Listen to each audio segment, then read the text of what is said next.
2,00,000 రుణమాఫీ ఒకేసారి సీఎం రేవంత్ రెడ్డి ప్రకటన, కేబినెట్ నిర్ణయాలు వెల్లడి.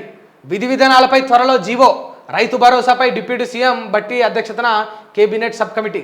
జూలై 15 కల్లా కమిటీ నివేదిక. దానిపై అసెంబ్లీలో చర్చించి నిర్ణయం తీసుకుంటారు.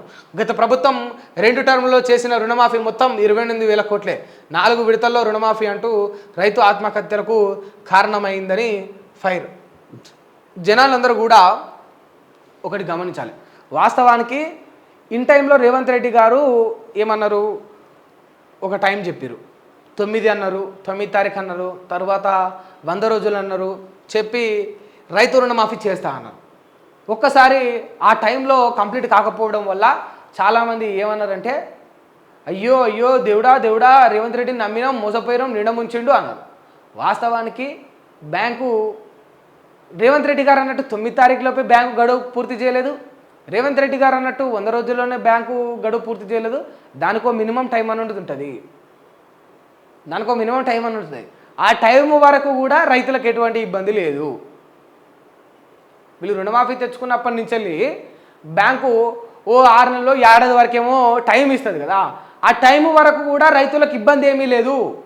రేవంత్ రెడ్డి గారు చెప్పిన మాటల ప్రకారం, రేవంత్ రెడ్డి గారి మాటలు వినకముందు ఎవరైనా తెచ్చుకొని ఆ తర్వాత ఏడాది గడువు పూర్తయితే వాళ్ళకే ఇబ్బంది తప్ప, రేవంత్ రెడ్డి గారి మాటలకు ప్రభావితమై పోయి మరీ రుణమాఫీ తెచ్చుకున్న, ఆ రుణాలు తెచ్చుకున్న వాళ్ళకు ఇబ్బంది ఏముండదు. ఎందుకంటే అంత ఏడాది 6 నెలలు 7 నెలలు అయితే ఆ ఏడాది అయితే అయితలేదు కదా, ఇప్పుడు 6 నెలలు కావస్తుంది. సో ఇంకా టైం ఉన్నది, వీళ్ళు ఇచ్చిన గడువులోగా పూర్తి చేయాలి. అంటే రైతులకు కేవలం వీరి మాటే అనుకోకుండా అక్కడ చూసుకుంటే బ్యాంకుకు రైతులకు ఉన్న టైంను కూడా ఒకసారి క్యాలిక్యులేట్ చేసుకున్నప్పుడు పర్లేదు అనుకోవచ్చు. ఎందుకు అంటే ఇది ఒకసారి మీరు క్లియర్గా చూడాలి. గత ప్రభుత్వం 2 టర్ముల్లో చేసిన రుణమాఫీ మొత్తం 28 కోట్లు. 2 టర్ముల్లో వీళ్ళు చేసిందే 28 కోట్లు. ఇప్పుడు రేవంత్ రెడ్డి ముంగట ఉన్న సవాళ్ళు ఎంత? 45,000 కోట్ల వరకు ఉన్నాయి. 10 ఏళ్లలో వీళ్ళు 28 కోట్లు చేసేసి ఇన్ని ప్రగాఢాలు పలుకుతుంటే వచ్చిన 6 నెలల్లో 45,000 కోట్లు రుణమాఫీ చేయాలంటే అది ఆషామాషియా. మిగులు బడ్జెట్తో ఉన్న రాష్ట్రంలో మీరు చేసింది ఎంత రుణమాఫీ? 28,000 కోట్లు. ఇప్పుడు దగ్గర 4-5 లక్షల కోట్ల అప్పులున్న రాష్ట్రంలో వీళ్ళు తీల్చాల్సిన రుణమాఫీ ఎంత? 45,000 కోట్లు. ఎంత వ్యత్యాసం చూడరి, ఎంత వ్యత్యాసం! ఇంత అహంకారం ఎందుకు, ఇంత అన్యాయం ఎందుకు? దయచేసి ప్రతిపక్షంలో ఉన్నప్పుడు కూడా మీరు ప్రశ్నించుర్రి, రీజనబుల్గా ప్రశ్నించుర్రి.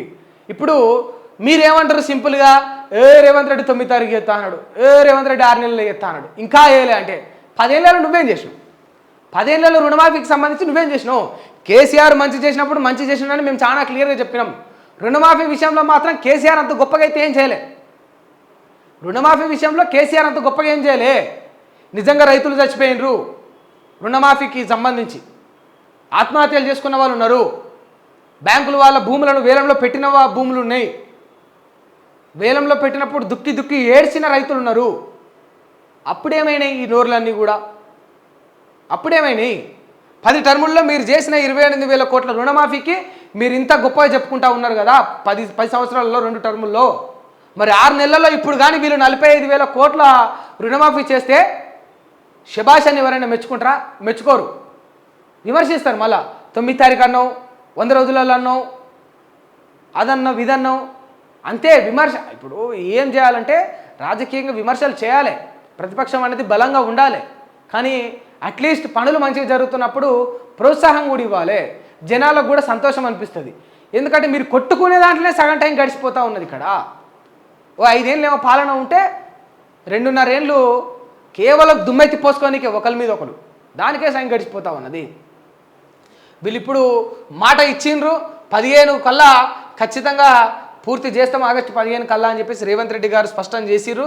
మరి ఇన్ టైంలో వీళ్ళు కానీ చెప్పిన మాట ప్రకారం చేస్తే అది సంతోషం. బీఆర్ఎస్ కంటే కూడా రుణమాఫీ విషయంలో కాంగ్రెస్ గవర్నమెంట్ కావచ్చు, రేవంత్ రెడ్డి గారు కావచ్చు ఖచ్చితంగా సక్సెస్ అయినట్టే అని చెప్పుకోవచ్చు. ఒకవేళ ఆ 15 ఆగస్టు లోపు వీళ్ళు కానీ ఆ రుణమాఫీని కానీ పూర్తి చేస్తే.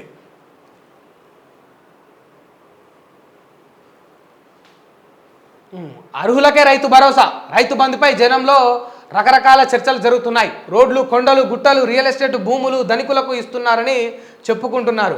అందుకే అర్హులకు మాత్రమే రైతు భరోసా అందించాలని కేబినెట్ నిర్ణయించింది.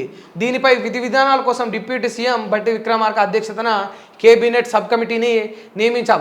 ఇందులో మంత్రులు తుమ్మల నాగేశ్వరరావు, శ్రీధర్ బాబు, పొంగులేటి శ్రీనివాసరెడ్డి సభ్యులుగా ఉంటారు.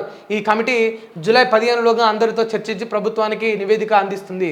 దాన్ని అసెంబ్లీలో ప్రవేశపెట్టి అందరి సూచనలతో పారదర్శకంగా రైతు భరోసా అమలు చేస్తాం.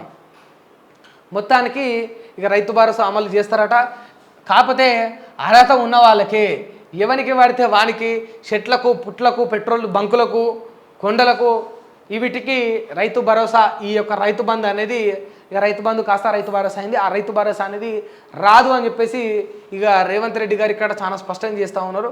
వాస్తవానికి ఒక మీడియా పత్రికా విలేకరుడు, ఒక రిపోర్టర్ అడిగిన ప్రశ్నకు కేసీఆర్ గారు గతంలో చెప్పిన సమాధానం ఏంటంటే, ఎందుకు సార్ మీరు అడ్డగోలుగా ఎట్లా పడితే అట్లా ఎవరికి పడితే వాళ్ళకు 50 ఎకరాలు ఉన్నోడికి 100 ఎకరాలు ఉన్నోడికి కూడా మీరు ఎట్లా పడితే అట్లా వేసుకుంటా పోతున్నారు కదా రైతు బంధు అనేది, దానివల్ల వృధానే కదా అంటే కేసీఆర్ గారు అన్న అంశం ఏంది, మాట్లాడిన మాటలు ఏంటంటే, తెలంగాణ రాకముందుకు 50 ఎకరాలు ఉన్న రైతు కూడా వలసలు పోయేది. తెలంగాణ రాకముందుకు 50 ఎకరాలు ఉన్న రైతు కూడా వలసలు పోయేది. పాలమూరు నుంచి 70 ఎకరాలు ఉన్న రైతు కూడా పేదోడిగానే మిగిలిపోయిందంటే తెలంగాణలో అటువంటి పరిస్థితి ఉండే, అందుకే నేను వేసిన అన్నట్టు చెప్పుకొచ్చిండు. ఇంకో సందర్భంలో హరీష్ రావు గారు ఏమన్నారంటే, అవినీతి జరుగుతుంది, మళ్ళీ లెక్కలు తీయాలి, వీళ్ళు పోయి ఆఫీసులల్లో అర్జీలు పెట్టుకోవాలి, 10 ఎకరాల వరకు లిమిట్ పెడితే వీళ్ళందరూ ఛార్జీలు పెట్టుకోవాలి, గిర్జీలు పెట్టుకోవాలి, ఇవన్నీ స్కాములు జరిగే అవకాశం ఉంటుంది, అందుకే ఎవరికి పడితే వాళ్ళకి ఇష్టం. వాస్తవానికి అవన్నీ కూడా ఒక రకంగా మీరు అన్నట్టు ఏదో ఒక మారుమూలన గ్రామాల్లో ఉండొచ్చు. 50 ఎకరాలు ఉన్న రైతులకు పడిందంటే ఒప్పుకుంటాం. హైదరాబాద్ శివార్లలో 50 ఎకరాలు ఉన్నాడు పేదవాడవుతాడా? హైదరాబాద్ శివార్లలో హైదరాబాదులో 50 ఎకరాలు ఉన్నాడు పేదవాడవుతాడా? భూముల రేట్లు పెరిగినాయని మీరే చెప్పిండ్రు. తెలంగాణ రాష్ట్రం ఏర్పడిన తర్వాత భూముల రేట్లు పెరిగినాయని మీరే చెప్పిండ్రు. ఎకరం ఉన్నా కోటీశ్వరుడే అని మీరే అన్నారు. ఎకరం ఉన్నోడే కోటీశ్వరుడు అయితే 50 ఎకరాలు ఉన్నాడు 50 కోట్ల ఈశ్వరుడా? అంతే కదా. అంటే మరి మీరన్న మాటలే, ఇవి మీరన్న మాటలే. కాకపోతే వాస్తవానికి తెలంగాణ రాకముందుకు పాలమూరు నుంచి 50 ఎకరాలు ఉన్న రైతు కూడా వలసపోయినంటే we will accept. But after Telangana మాత్రం అట్లా లేదు కదా. 5 ఎకరాలు ఉన్న వాళ్ళు కూడా పంట పండించుకుంటా ఉన్నాడు. సరే, నీళ్లు తెచ్చిర్రు, అది మీ పుణ్యమే, కరెంట్ ఇచ్చారు, అది మీ పుణ్యమే, అంగీకరించాల్సిందే, ఖచ్చితంగా మేము యాక్సెప్ట్ చేస్తాం. 5 ఎకరాలు ఉన్న రైతు కూడా అద్భుతంగా పంట పండించుకుంటున్నప్పుడు 50 ఎకరాలు ఉన్నోడికి ఎందుకు ఏం కర్మ పట్టింది? నిజంగా తెలంగాణ రాకముందుకి ఎట్లయితే కరువు కాటకాలు ఉన్నాయో అప్పుడు మీరు వేస్తురంటే అది అర్థవంతంగా ఉంటుంది. తెలంగాణ వచ్చి అంత అద్భుతంగా అయింది, నీళ్ళు వస్తూనే పంటలు పండించుకుంటున్నప్పుడు 50 ఎకరాలు ఉన్నోడికి ఎందుకు? సరే, 50 ఎకరాలు ఉన్న రైతు పేదోడు అందుకే వేసినామంటే ఓకే, కొండలకెందుకు, పెట్రోల్ బంకులకెందుకు, ఎందుకు? అదంతా కూడా వృధానే ఖచ్చితంగా. 600 ఎకరాలు ఉన్న మల్లారెడ్డికే లక్షలు పోయేది. 600 ఎకరాలు ఉన్న మల్లారెడ్డికే లక్షలు పోయేది. అట్లా బీఆర్ఎస్లో ఉన్న భూస్వాములకు పోయినాయి, కాంగ్రెస్లో ఉన్న భూస్వాములకు పోయినాయి, బీజేపీలో ఉన్న భూస్వాములకు పోయినాయి, అందరికీ పోయినాయి. మేము గతం నుంచి చెప్తా ఉన్నా, ప్రతిరోజు బతుకుంటా ఉన్నా, ఏంది అవసరం ఉన్న వాటికి చేయండి పనులు. ఎక్కడైతే నిజంగా నీడ్ ఉంటుందో, ఎక్కడైతే అవసరం ఉంటుందో అక్కడ సమస్య తీర్చండి, అక్కడ వాళ్ళకు లాభం చేకూర్చండి. అవసరం లేని చోట మీరు ధనాన్ని వెచ్చించినప్పుడు ఆ భారం మీకేం పడదు. మళ్ళీ తిరిగి పన్నులు కట్టడానికి మా రక్తం మేము చిందించాలి. మళ్ళీ ఉప్పు రేట్లు పెరిగినాయి, పప్పు రేట్లు పెరిగినాయి, పెట్రోల్ రేట్లు పెరిగినాయి, నూనెల రేట్లు పెరిగినాయి, రోజువారీ ముడి సరుకుల రేట్లు పెరిగిపోయినాయి అని చెప్పేసి అయ్యా దొరా సారు అని మా తలకాయ మీద మేమే కొట్టుకోవాలి. ఈ భారం అంతా ఎవరి మీద? అడ్డగోలుగా ఎక్కడ పడితే అక్కడ, ఎట్లా పడితే అట్లా. గతంలో రైతు బంధు విషయంలో కేసీఆర్ కావచ్చు, ఇప్పుడు లోగోలు TS2 TG విషయంలో రేవంత్ గారి సర్కారే కావచ్చు, ప్రజాధనాన్ని ఇట్లా వృధా చేయడం వల్ల ఎవరికి నష్టం? ఆ భారం అంతా ఎవడి మీద పడుతుంది? ఎవరి ఇష్టం వచ్చినట్టు వాళ్ళు, ఎవరికి మనోభావాలు ఉన్నట్టు వాళ్ళు మనోభావాల గురించి పేర్లు మార్చుకుంటా పోతారు, రైతు బంధులు వేసుకుంటా పోతారు. ఈ భారం అంతా, ఈ నష్టం అంతా ఎవరి మీద పడుతుంది అంటే మన మీదనే పడుతుంది. పన్నుల రూపకంగా మనమే చెల్లించాలి. 100 ఎకరాలు ఉన్నోడికి ఒకడికి రైతు బంధు పడుతుందంటే ఇవాళ 1 ఎకరం ఉన్న రైతు ఎంత దుక్కి దున్నాలో తెలుసా? అక్కడ జరిగిన నష్టానికి పూడ్చనికి ఇక్కడ ఎకరం భూమి ఉన్నోడు కూడా కష్టపడాలి. అది వ్యవస్థ సిస్టమ్ అట్లా ఉన్నది. సాధ్యపడదా?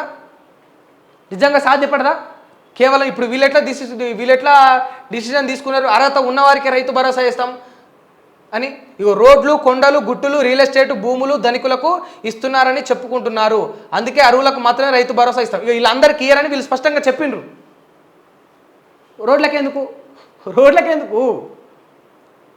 రోడ్లకెందుకు చెప్పురి? గుట్టలకెందుకు? గుట్టలు ఉన్నాడు మంచి మంచి దందాలు చేస్తాడు. ఒక గుట్ట మొత్తం కాంట్రాక్ట్ తీసుకొని వెంచర్లు వేసుకుంటాడు, వాడి వ్యాపారం బాగానే ఉంటుంది. రియల్ ఎస్టేట్ వ్యాపారస్తుల భూములకెందుకు? ధనికులకెందుకు?